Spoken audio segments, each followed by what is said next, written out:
Hello everyone, welcome to a online solution. मैं हूं अशफाक। स्वागत आप सभी को मेरे चैनल पे। तो जैसा कि आप यहां पे देख लिए थे कि क्या पढ़ना है फिलहाल अभी हमको, तो आपको मैं बता दिया था कि अब हम लोग जो है 5.1 पढ़ने वाले हैं, एक्सरसाइज प्रश्नावली 5.1। और ये है जी आपका समांतर श्रेणी। क्या है नाम इसका? समांतर श्रेणी नाम है, और जो कि क्लास 10 का मैथ है। फिलहाल यहाँ पे आपको सबसे पहले समझना पड़ेगा समांतर श्रेणी होता क्या है। तो मैं आपको छोटा सा शॉर्ट से समझा देता हूँ। समांतर का मतलब क्या होता है? बराबर। समांतर का मतलब बराबर, एक लय से, यानी कि एक धारा से जिस तरह से कोई चीज़ बहती है या कोई चीज़ लिखी हुई हो एक धारा से। और श्रेणी का मतलब एक सीरीज समझिए, सीरीज। जैसे आपके घर में सीढ़ी वगैरह होगा, तो सीढ़ी के जो देखते हैं ये जो लगा होता है चढ़ने वाला, ये एक लाइन से लगा होता है। अगर 2 मीटर के डिस्टेंस पे है तो यहाँ भी 2 मीटर, यहाँ भी 2 मीटर। अगर 1 फीट के दूरी पे है तो यहाँ अगला वाला भी 1 फीट की दूरी पे होगा, अगला भी 1 फीट की दूरी पे होगा, अगला वाला भी 1 फीट की दूरी होगा। ठीक है, इस तरह से आपको यहाँ पे दिया रहता है। ठीक है, उसी तरह से अगर आप कोई और चीज़ ले लेते हैं, जैसे आपका घर का सीढ़ी है। एक घर का सीढ़ी जो होता है यानी कि छत वाला सीढ़ी होता है, तो देखते जो ऊंचाई सीढ़ी का रहता है लगभग सबका सेम रहता है। तो घर वाला सीढ़ी ले लो या ये हो, तो कहने का मतलब है कि एक लाइन से जो बढ़े। जैसे पहाड़ देखिए, 2 दूना 4, 2 तिया 6, 2 चौका 8, देख रहे हैं कितना हो रहा है यहाँ पे। अभी देखिए, ये देखिए 2 कितना बढ़ रहा, 2 बढ़ा, यहाँ कितना बढ़ा, 2 बढ़ा, यहाँ कितना बढ़ा, 2 बढ़ा। तो हर बार 2-2 बढ़ रहा है, एक सीरीज में बढ़ रहा है ये। ठीक है ना, तो उसको बोलते हैं समांतर श्रेणी। जैसे और कुछ ले सकते हैं, जैसे कोई ट्रेन है, कोई गाड़ी है, कोई गाड़ी चल रही, मान लें कि पहला यहाँ से यहाँ तक गई है, ट्रेन गई है 16 किलोमीटर प्रति घंटा के, लेकिन उस स्पीड में 16 किलोमीटर प्रति घंटा की स्पीड से। और यहाँ से यहाँ तक गई है 18 किलोमीटर प्रति घंटा की स्पीड से। और यहाँ से यहाँ तक गई है 20 किलोमीटर प्रति घंटा की स्पीड से। और यहाँ से फिर यहाँ से यहाँ तक गई है 22 किलोमीटर प्रति घंटा की स्पीड से। तो देख रहे हैं क्या, जैसे ही आपका दूरी बढ़ रहा, दूरी यानी कि जो डिस्टेंस है, ये डिस्टेंस और ये डिस्टेंस और ये डिस्टेंस और ये डिस्टेंस, सभी डिस्टेंस में देखा जाए तो 2-2 किलोमीटर प्रति घंटा की स्पीड क्या होगा, बढ़ गया। समझे? तो इसी तरह इसको समांतर श्रेणी बोल रहे हैं। और इस श्रेणी में आपका प्रथम पद देखने को मिलेगा। प्रथम पद मतलब जो पहला वाला पद है उसको बोलते हैं प्रथम पद, और आखिरी पद यानी कि जो आखिरी रहता है। और ये दोनों का अंतर जो आएगा उसी को हम क्या बोलते हैं, डी बोलते हैं, सार्वय अंतर जिसको बोलते हैं। और फिलहाल यहाँ पे इस सवाल को देखिए, सवाल क्या बोलता है। तो सवाल आप बनाएंगे तो आपको समझ में ईजी से आ जाएगा। सवाल देखिए क्या बोलता है जी, प्रत्येक किलोमीटर के बाद टैक्सी का किराया, जबकि प्रथम किलोमीटर के लिए किराया 15 रुपया है, और प्रत्येक अतिरिक्त किलोमीटर के लिए 8 किराया है। यानी कि एक बार जब जाते हैं तो 15 रुपये लग जाएगा, है ना। और उसके बाद जितना किलोमीटर जाएंगे तो 68 रुपया जोड़ते जाएगा। पहला बार गए तो 15 रुपये तो लगेगा ही लगेगा। फिर जैसे दूसरा किलोमीटर गए तो 8 रुपया बढ़ के लगेगा। फिर तीसरा किलोमीटर लगेंगे तो फिर उससे 8 रुपया बढ़ के लगेगा। फिर चौथा किलोमीटर जाएंगे तो उससे भी 8 किलोमीटर बढ़ के लगेगा। तो इसी को आपको बताना है कि बोला निम्न स्थितियों में से इन स्थितियों में से संबंध संख्या की सूची एपी है या नहीं है। अगर एपी है या नहीं है, अगर एपी है तो क्यों है वो बताना है। सवाल पूछ रहे एपी है या नहीं है, ये बताना है। तो देखिए इसको हल कैसे करेंगे। सबसे पहले तो एक प्रथम किलोमीटर का किराया कितना है, 15 रुपया। तो यहाँ पे लिखना पड़ेगा प्रथम किलोमीटर का किराया। प्रथम किलोमीटर का किराया कितना रुपया है, 15 रुपया। और बोलता है इसके अतिरिक्त प्रत्येक मतलब क्या हुआ, हर बार प्रत्येक अतिरिक्त किलोमीटर, यानी कि अब 1 किलोमीटर में इतना लगा तो दूसरा किलोमीटर में कितना लगेगा, तीसरा किलोमीटर कितना लगेगा। प्रथम किलोमीटर में 1 किलोमीटर। अब यहाँ पे हम लिख सकते हैं 2 किलोमीटर का किराया। तो जब 2 किलोमीटर जाएंगे तो 15 में 8 रुपया का हो जाएगा, जुड़ जाएगा। तो यहाँ पे कितना लिख सकते हैं, 15 8 हो जाता है 23 रुपया। ठीक है। अब फिर अगर और देखते हैं तीसरा किलोमीटर, अगर जब 3 किलोमीटर जाते हैं, 3 किलोमीटर का किराया, तब 3 किलोमीटर जाएंगे तो ये जो 15 रुपया हमको जो लगा था, अब इसके बाद 8 रुपया और 8 रुपया 2 बार हमको जोड़ना पड़ेगा। या तो फिर 23 में 8 जोड़ दीजिए, डायरेक्ट 23 + 8 भी लिख सकते हैं यहाँ पे। तो देखिए कितना हो गया, 8 15 8 23 हो गया, और 23 और 8 कितना हो गया, 31 हो जाएगा, 31 रुपया। देखिए तो इसको हम ये भी लिख सकते हैं 23 + 8। इस 23 में से 23 में 8 जोड़ देंगे तो क्या हो जाएगा, आपका 31 आ जाएगा। फिर आप चाहें तो चौथा किलोमीटर का किराया निकाल सकते हैं। तो चौथा किलोमीटर कैसे निकालेंगे, 31 में है, ये जो 31 है इसी में हम क्या करेंगे, 8 रुपया जोड़ देंगे। तो देखा जाए यहाँ पे तो हर बार क्या हो रहा, 68 रुपया बढ़ रहा, हर बार जो है 8 रुपया बढ़ रहा। अब यहाँ पे लिख लेते हैं, इसलिए एपी यहाँ पे लिखते हैं। एपी कितना है, पहला 15 रुपया है, दूसरा कितना है 23 रुपया है, तीसरा कितना है 31 रुपया है, चौथा है 39 रुपया। ठीक है, अब ये जो पहला देख रहे हैं इसको हम बोलते हैं A1, क्या बोलते हैं A1 बोलते हैं। अब ये जो है इसको A2 बोलते हैं, इसका A3 बोलते हैं, इसको A4 बोलते हैं। ठीक है, तब हमको D निकाल के चेक करना पड़ेगा, D निकाल के चेक करना पड़ेगा कि क्या है, मतलब समांतर श्रेणी है या नहीं है, वो चेक करना है। तो D निकालना है, तो D निकालने के क्या करेंगे, A2 से A1 क्या करेंगे, घटा देंगे। ये A1 है, ये A2 है, ये A3 है, ये A4 है। तो A2 को A1 से घटाएंगे, और फिर दूसरा में A3 को A2 से घटाएंगे, और तीसरा में A4 से A3 में घटाएंगे। तो D1 है, फिर एक बार D लिए, चलिए फिर दूसरा D निकालते हैं। दूसरा D कैसे निकालेंगे, चलिए D1 D2 कर लेते हैं, D1 D2 इसको निकालेंगे, क्या होगा यहाँ देखिए A3 में से A2 घटाएंगे, A3 में से A2 घटाएंगे, फिर D3 भी निकाल लेते हैं। तो A4 से क्या घटाते हैं, A3 घटाते हैं, A4 से A3 घटाते हैं। अब देखिए A2 से A1 घटाएंगे, तो A2 कितना हमारा 23 है, A1 कितना है 15 है, कितना आ जाएगा 8 आ जाएगा, सॉरी 8 आ जाएगा ना। फिर देखिए यहाँ पे A3 कितना है, A3 आप बोलेंगे सर 31 है, और A2 कितना है, A2 हमारा 23 है, इसको घटाए कितना आएगा 8 आएगा। अच्छा A4 कितना है, A4 बोलेंगे सर आपका 39 है A4, और A3 कितना है, A3 हमारा 23 है, तो इसको भी घटाएंगे तो 8 आ रहा। तो देखिए D जो है बराबर आ रहा है, मतलब क्या हुआ, हर बार जो है उतना ही रुपया बढ़ रहा, 8-8 रुपया बढ़ रहा, जाहिर सी बात है, तो बराबर आ रहा। तो जब बराबर आता है तो यहाँ पे लिख सकते हैं, चूँकि D को क्या बोलते हैं, सार्व अंतर, क्या बोलते हैं, सार्व अंतर, चूँकि सार्व अंतर बराबर है ना, अतः यह समांतर श्रेणी है। तो सार्व अंतर बराबर है तो क्या है, समांतर श्रेणी। अगर सार्व अंतर बराबर नहीं रहेगा तो समांतर श्रेणी नहीं रहेगा, समझ रहे हैं ना। तो सार्व अंतर बराबर होना चाहिए, तब इसका समांतर श्रेणी माना जाएगा। तो आपका यही आंसर हो जाएगा। ठीक है, तो मैं जहाँ तक उम्मीद करता हूँ कि आपको ये समझ में आ गया कि कैसे इसको बनाते हैं। देखिए दूसरा सवाल क्या बोलता है, दूसरा सवाल में आप समझ जाएंगे अच्छे से। ओके, तो सवाल नंबर सेकंड देखिए, सेकंड सवाल क्या बोलता है। सेकंड में भी वही बोलता है, बट आपको 4 सवाल, एक 5 में 5.1 में जो है पहला का 4 सवाल दिया हुआ। ठीक है, तो सेकंड सवाल इसमें भी वही करना है, लेकिन आपको यहाँ पर समझना पड़ेगा क्या बोलता है। किसी बेलन, समझ रहे, सिलेंडर जिसको बोलते हैं, हाँ, किसी बेलन, CELI होता है ना, ई नहीं होगा, किसी बेलन में उपस्थित हवा, जबकि वायु निकालने वाला पंप प्रत्येक बार बेलन की शेष हवा का इतना भाग 1/4 भाग निकाल लेता है। यानी कि एक बेलन बना हुआ है, ठीक है, इस तरह से, और बेलन में हवा भरी हुई है। अब बेलन जो हवा है, तब हर बार जो वायु निकालते हैं, ठीक है, तो पहला बार जब निकालते हैं कितना निकालते हैं, 1/4 भाग निकालते हैं। मान लेते हैं कि बेलन में 100 वायु भरा हुआ, सपोज डेट है ना, वॉल्यूम मान लेते हैं 100 भरा हुआ, तो 100 का कितना निकालेंगे, 1/4 भाग निकाल लिया, तो कितना बच गया, 25 भाग बच गया। 25 भाग निकल गया, 1/4 का मतलब क्या हुआ, 25 भाग निकल गया, तो कितना बचा, 75 बच गया।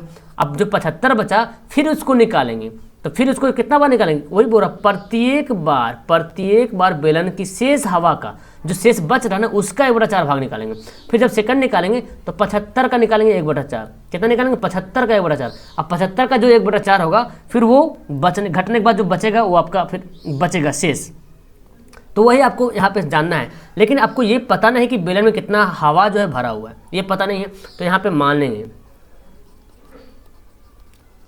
माना कि बेलन में 1 मीटर क्यूब हवा भरी हुई है, ठीक है।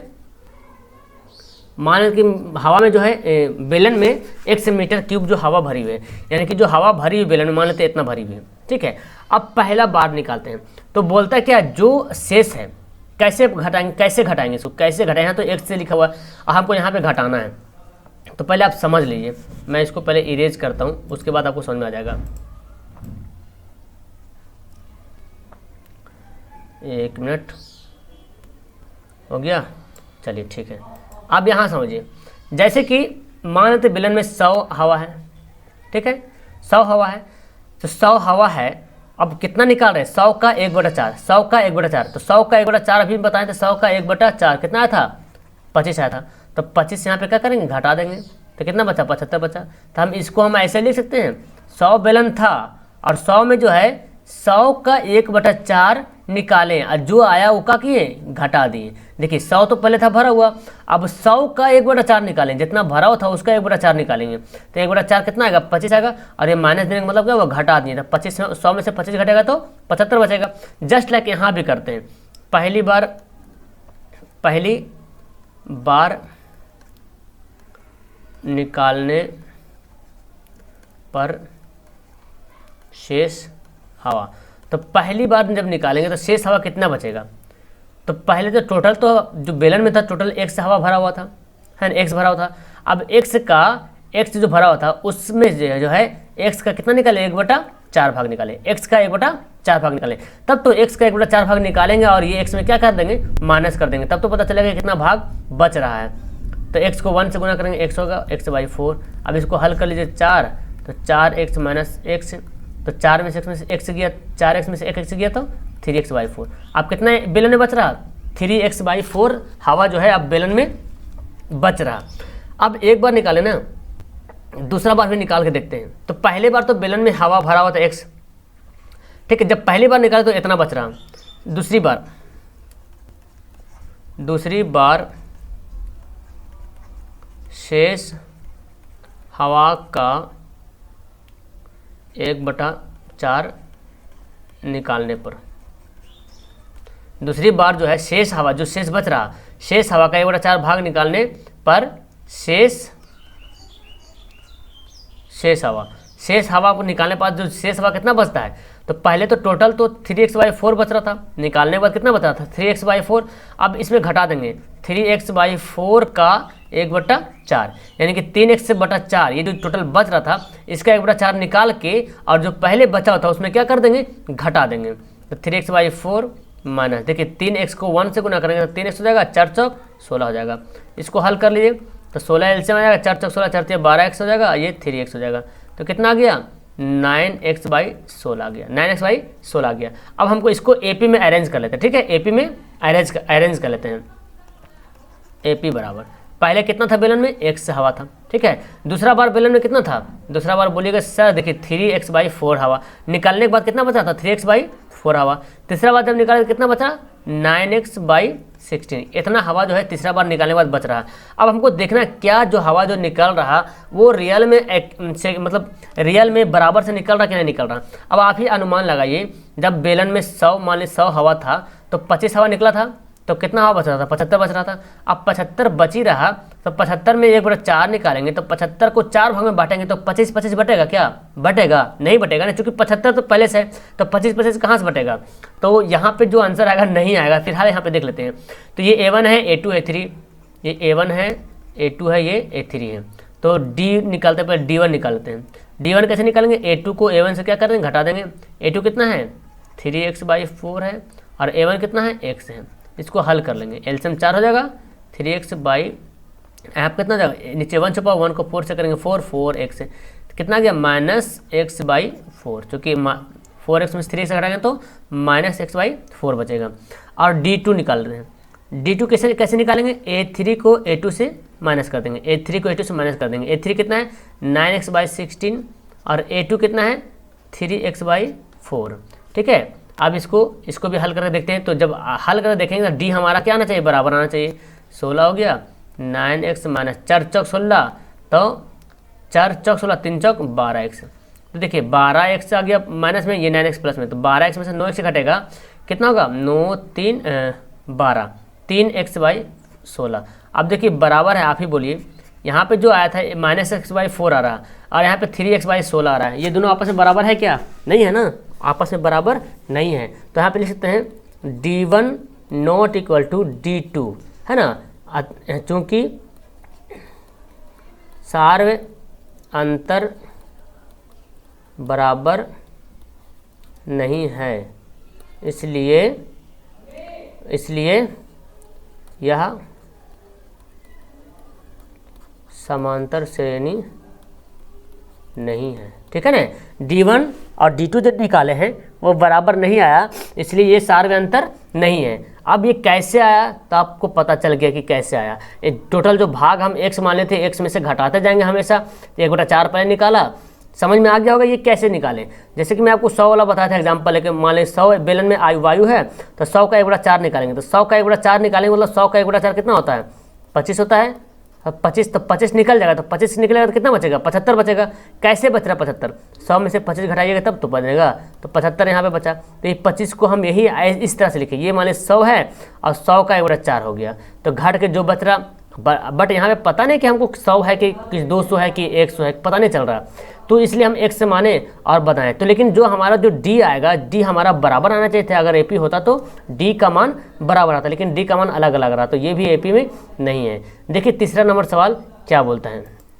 ओके, तो सवाल नंबर 3 यहाँ पे देख लीजिए, 3 नंबर सवाल, पहला का तीसरा सवाल है ना, पहला का तीसरा सवाल, ये भी वही बोल रहा है कि एपी चेक करना है कि एपी में है या नहीं है, ये आपको बताना पड़ेगा। देखिए क्या बोलता है, प्रत्येक मीटर की खुदाई के बाद एक कुआं खोदने में आई लागत, जबकि प्रथम मीटर खुदाई के लिए 150 रुपये लेता है, और यहाँ पे और लिखा हुआ है, और बाद में प्रत्येक मीटर खुदाई के लिए 50 रुपये बढ़ती जाती है। यानी कि समझ रहे सवाल, एक कुआं है, यहाँ पे पहले समझ जाएंगे तो आप बना लीजिएगा आराम से। एक कुआं है, तो कुआं ऊपर से खोद रहे, ये ज़मीन है, तो पहला जो 1 मीटर खोदा ने 1 मीटर खोदा, बोला प्रथम मीटर खोदने के लिए कितना लेता है भाड़ा, 150 रुपया।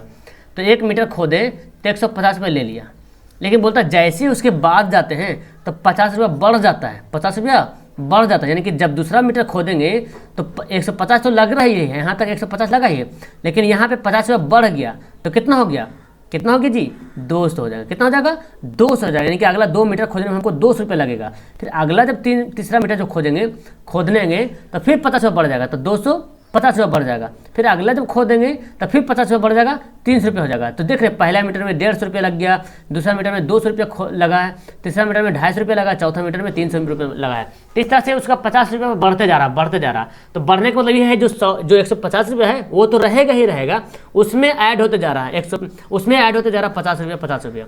बस वही का आपको देखना है। और जब देख रहे जाहिर से यहाँ पे दिख रहा है 50 रुपये ही बढ़ रहा बार बार, तो समांतर श्रेणी तो होगा ही होगा, है ना। चलिए यहाँ पे हल करते हैं। क्या लिखते हैं, प्रथम मीटर खुदाई की लागत, प्रथम मीटर खुदाई की लागत कितना लगता है, 150 रुपया। ठीक है, प्रथम मीटर जब खोदते हैं तो कितना लगता है, लागत कितना, 150 रुपया।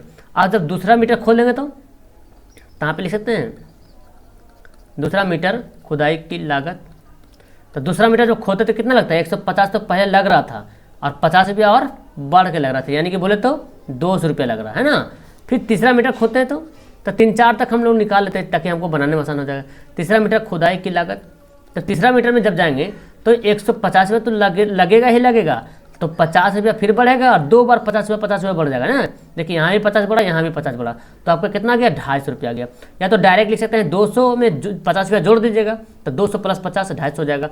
चौथा भी देख लेते निकल के, चौथा मीटर खुदाई की लागत, तो चौथा कैसे होगा, 250 रुपये तो पहले लग ही रहा था, तीसरा तक 250 रुपया लग गया और चौथा में फिर 50 रुपया जोड़ देंगे तो कितना गया, 300 रुपया।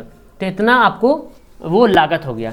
तो अब हमको चेक करना है कि एपी में है या नहीं है, तो डायरेक्ट यहाँ पे लिख सकते हैं। इसलिए एपी बराबर क्या हो जाएगा, पहला में लग रहा कितना, 150 रुपया, दूसरा में कितना लग रहा, 200 रुपया, तीसरा में लग रहा 250 रुपया, चौथा में लग रहा 300 रुपया। ये हो गया। अब हमको चेक करना है, ये हमारा A1 है, ये A2 है, ये A3 है, ये A4 है। अब हमको D1 निकालते हैं। पहले D1 कैसे निकालेंगे, A2 - A1, A2 को A1 से घटाएंगे तो 200 में से 150 घटाते कितना आता है, 50 आता है। फिर D2 निकालते हैं। D2 कितना हमारा है, 200 पर लिखते हैं। D2 कैसे निकालेंगे, A3 को A2 से घटाएंगे, A3 को A2 से घटाएंगे। जब थोड़ा सा बढ़ा करके लिखिएगा तभी तो 3 नंबर मिलेगा। 3 नंबर का ये सवाल है, ठीक है। जब बढ़ा के ऐसे तो एक लाइन में बन जाएगा, 3-4 लाइन में सवाल आंसर सोल्व हो जाएगा, लेकिन जब तक बढ़ा के नहीं लिखिएगा तो कैसे लगेगा, 3 नंबर की तरह बनना भी तो जरूरी है ना। तो इसलिए पूरा लिखना है A2 A1, ऐसे शॉर्ट नहीं कर देना है। A2 कितना है, 250, और A1 A3 है ना, A3 है 250, A2 है 200, तो घटा देंगे कितना जाएगा, 50 आ जाएगा। अच्छा D3 निकालते हैं। D3 निकालते तो क्या करेंगे, A4 को A3 से घटा देंगे, है ना। यानी कि देख रहे एक लाइन से घटा रहे हैं, ऊपर से नीचे आ रहे हैं। ऐसा नहीं कि A4 से A2 घटाएंगे, A4 से A3 ही घटाएंगे। A3 से A2 ही घटाएंगे, समझे। A3 से A1 नहीं घटाएंगे, A3 से A2 ही घटाएंगे। तो A4 कितना है 300 है और A3 कितना है 250 है, घटा दीजिए कितना आएगा 50 आएगा। तो D देख रहे हैं सब में D क्या आ रहा बराबर है, इसलिए D1 बराबर D2 बराबर D3, तीनों में D क्या है बराबर है, अतः यह समांतर श्रेणी है। ओके, अतः यह समांतर श्रेणी। कैसे समांतर श्रेणी हुआ, क्योंकि D क्या आया, D आपका बराबर आया, सभी में D जो है बराबर है, और बराबर आना चाहिए, एक नंबर भी आगे पीछे होना नहीं चाहिए, एक नंबर भी अगर आगे पीछे हो गया तो बराबर नहीं होगा, ठीक है, समांतर श्रेणी नहीं होगा। लेकिन बराबर आ जाएगा, अगर आ जाता है तो D जो है समांतर श्रेणी हो जाएगा। ओके, आई थिंक आपको ये सवाल समझ में आ गया होगा। चौथा सवाल देखते हैं, वीडियो लास्ट कर देंगे। 5.1 का पहला क्वेश्चन का चारों सवाल क्लियर हो जाएगा। ओके, तो चौथा सवाल देखिए, चौथा सवाल क्या बोलता है। चौथा सवाल आपको समझना पड़ेगा, खाते में प्रत्येक वर्ष का मिश्र धन, जबकि 1000 कितना है, 1000 है कि 10,000 है ना, 10,000 है, जबकि 10,000 रुपये राशि 8% वार्षिक दर से चक्रवृद्धि ब्याज पर जमा करते हैं। तो सबसे पहले चक्रवृद्धि ब्याज पर हर, मतलब ये इतना जो है ना 10,000 रुपया चक्रवृद्धि ब्याज पर जमा करता है। तो इसका कहने का मतलब है कि जो हम जमा किए 1000 रुपया, फिर अगला साल जो हमको पैसा, मतलब जो चक्रवृद्धि ब्याज होगा, हर साल चक्रवृद्धि ब्याज बराबर होगा या नहीं होगा, ये इसका कहने का मतलब है, ठीक है। तो सबसे पहले हमको तो चक्रवृद्धि ब्याज का फॉर्मूला पता होना चाहिए। जब तक चक्रवृद्धि ब्याज का फॉर्मूला नहीं पता रहेगा तो हम इसको हल नहीं कर सकते, ठीक है। तो आइए देख लेते हैं पहले चक्रवृद्धि ब्याज का फॉर्मूला क्या होता है। चक्रवृद्धि को हम CI भी लिख सकते हैं, कंपाउंड इंटरेस्ट भी बोलते हैं। P इंटू 1 + R/100 पर पावर T, ये फार्मूला होता है चक्रवृद्धि। अब यही देखना बैठा बैठा के क्या होता है कि नहीं होता है। तो इसको हल कर लेते हैं। यहाँ पे क्या दिया हुआ है, मूलधन, ये जो दिया हुआ है क्या दिया हुआ है, मूलधन दिया हुआ है। मूलधन बोले तो P दिया हुआ है ना, P कितना दिया, P 10,000 दिया हुआ है, ठीक है। और रेट कितना दिया हुआ, दर, ये दर बोलते हैं, दर कितना दिया हुआ 8%। अब देखिए पहला वर्ष, एक तो हमारा 10,000 रुपये तो जमा किए ही तुम्हारा, है ना, 10,000 रुपये पहले जमा ही कर दिए। तो हम यहाँ पे क्या लिखेंगे, जो हमारा पहला वर्ष के लिए लिख लेते हैं। पहला वर्ष के लिए चक्रवृद्धि ब्याज, पहला वर्ष के लिए, तो पहला वर्ष मतलब टाइम कितना वर्ष होगा, पहला वर्ष होगा। तो क्या फार्मूला चक्रवृद्धि ब्याज का, P इंटू 1 + R/100 पर पावर T। P कितना हमारा 10,000 है, इंटू 1 + R कितना 8 है, और यहाँ पे 100 करेंगे, और T मतलब 1 साल, पहला वर्ष बोला ना, पहला वर्ष के लिए तो 1 साल, 1 साल के लिए नहीं कि पहला वर्ष का मतलब क्या हुआ 1 साल के लिए। अब यहाँ पे क्या करेंगे, 10,000 हमारे ऐसे रहेगा, इंटू इसको हल करेंगे तो 10,000 को, चलिए 100 को यानी कि 100 एलसीएम लेंगे जी, तो 100 यहाँ पे हो जाएगा +8 हो जाएगा। और ये तो 1 है तो 1 लिखो या ना लिखो बात बराबर है। ये आपका 10,000 हो गया, गुना 100 को 8 से जोड़ेंगे तो 108 हो जाएगा, और नीचे 100, तो 20 खत्म हो गया, कितना आ गया 108, और यहाँ पे 20 आपका सेट हो जाएगा, 108 2, यानी कि 10,080 रुपये, कितना होगा 10,080 रुपया यहाँ पे आ जाएगा, ठीक है। तो पहला वर्ष आ गया, दूसरा वर्ष आ गया, अब तीसरा, पहला वर्ष तो पता ही है यहाँ पे आ गया 10,080 रुपया। अब देखते हैं दूसरा वर्ष क्या होता है, 10,000, हाँ 800, 10,800 रुपये, ये हो गया दूसरा वर्ष, पहला वर्ष का। दूसरा वर्ष का निकाल लेते हैं। दूसरा वर्ष का चक्रवृद्धि ब्याज दूसरा वर्ष के लिए, तो P इंटू 1 + R/100 पर पावर T। अब हमको दूसरा वर्ष के लिए भी निकालना है, बस कुछ नहीं, सिर्फ टाइम बढ़ जाएगा 2 वर्ष, ठीक है। P कितना दिया हुआ 10,000 दिया हुआ है, 1 + 8/100, और T दिया कितना 2 वर्ष। अब देखिए 10 हो गया, इसको फिर बनाएंगे तो कितना आएगा, इसको भी बनाएंगे तो 108 कितना बार लिखेंगे, स्क्वायर का मतलब क्या बार है, 2 बार है, स्क्वायर का मतलब 2 बार, और ये नीचे 100 है तो 100 भी 2 बार लिखेंगे, 100 2 बार भी लिखाएगा, है ना। तो जब 100 2 बार लिख लेंगे तो देख रहे आप कट जाएगा, 20 खत्म, और 20 खत्म। ओके, अब क्या करेंगे हम, अब यहाँ पे इजी सा है, 108 को 108 से क्या कर देते हैं, गुना कर देंगे। 108 को 108 से जब गुना करिएगा तो आ जाएगा 11,664 आ जाएगा। अब हम लोग यहाँ पे AP कर लेते हैं ना, इसलिए AP पहले क्या था, पहले तो हमारा 10,000 रुपये तो है ही था, दूसरा बार कितना आया था 10,800 रुपया आया था, और तीसरा बार 11,664। अब देखते हैं क्या इसका जो ब्याज जो बढ़ रहा, समांतर बढ़ रहा कि नहीं बढ़ रहा है। ये इतना इसमें तो पता चला कि 800 बढ़ा। अब इसमें देखते हैं क्या इसमें भी 800 बढ़ा है, तो हम क्या करेंगे D1 निकालेंगे। D1 का मतलब A1 है, ये A2 है, A3 है, तो A2 को A1 से घटा देंगे। A2 कितना है 10,800, A1 कितना है 10,000, घटाइए कितना आएगा 800 रुपया आ जाएगा। अच्छा अब D2 निकालते हैं, तो A3 को A2 से क्या करेंगे घटा देंगे। A3 कितना था 11,664 माइनस A2 कितना है 10,800, घटा दीजिए जी। 4 में से 0 गया 4, 6 में से 0 गया 6, और 16 में से 8 गया 8, आई तो 0 बन जाएगा, यानी कि कितना गया 864 रुपये। देख रहे हैं पहला बार में तो 800 रुपया आया, दूसरा बार में 864 आया, तो ये दोनों बराबर है नहीं है ना, क्योंकि D1 not equal to D2, D1 D2 के बराबर नहीं है, इसलिए यह समांतर श्रेणी में नहीं है, इसलिए यह समांतर श्रेणी में नहीं है। तो देख रहे कितना इजी से ये सवाल बन गया। बस आपको कुछ नहीं करना है, सिर्फ जांचना है कि समांतर श्रेणी में है या नहीं है। तो इसको ये सवाल को बनाने के लिए आपको ये फार्मूला याद रखना पड़ेगा। इसी फार्मूला पे सेट करके हम लोग अब आगे भी बना सकते हैं, 3 वर्ष के भी निकाल सकते हैं। 3 वर्ष के लिए निकालेंगे तो कुछ नहीं, यहाँ पे जो दिख रहे 108 एक बार और फिर बढ़ जाएगा, और नीचे भी 100 बढ़ जाएगा, फिर काटेंगे, फिर गुना वगैरह करना पड़ेगा। लेकिन वही हाल होगा, दोनों जो है बराबर नहीं होने वाला। D1 जो है D1 D2 D3 आपस में बराबर नहीं होगा। जब होगा नहीं तो पहले बार में बराबर नहीं है तो आगे जिंदगी भर कभी बराबर नहीं होगा, ठीक है। तो जब पहली बार बराबर नहीं तो समांतर श्रेणी नहीं है। अगर पहली बार बराबर है तो आगे चेक करना पड़ेगा बराबर। हो सकता है पहली बार बराबर हो, आगे अगला बार बराबर ना हो, तो ये चेक करना है। पहली बार बराबर हो तो अगला बार बराबर नहीं भी हो सकता, लेकिन पहली बार अगर बराबर नहीं हो रहा तो आगे कभी बराबर हो या ना हो बात कुछ नहीं होता है, ठीक है। समांतर श्रेणी नहीं होगा।